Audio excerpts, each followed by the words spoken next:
For step number 5, this is where you're going to be able to add your additional recruiters that will work with you on your booth.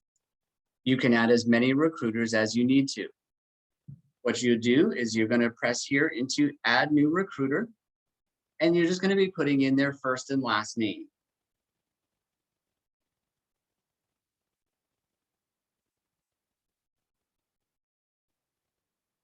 You'll be putting in the email address.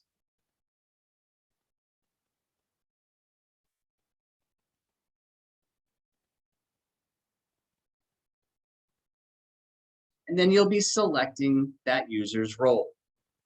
You're going to notice that there is 3 roles for your users, and all 3 roles will have the ability to talk to candidates either by text or video chat in the booth.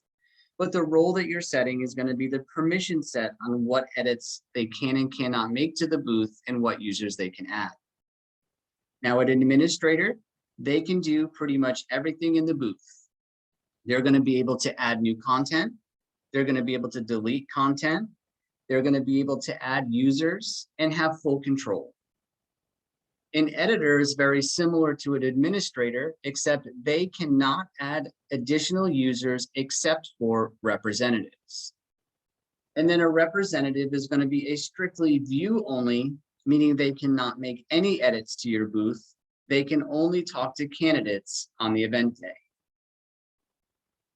You're going to see that you have 2 options as far as setting their password. You can either save the changes and an email will be sent to this email address for them to set their own password, or you can click the manually set password. If you feel like your company has very high spam settings and you think the email may be blocked, then feel free to use the manual option. You'll be creating and confirming the user's password and then saving the change. You're going to notice that this took me right back to step number 5.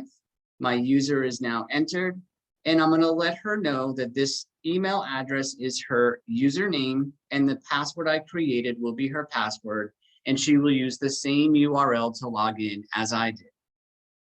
Now, it also took me back to step number 5 because the system is unsure if I have more more recruiters to add.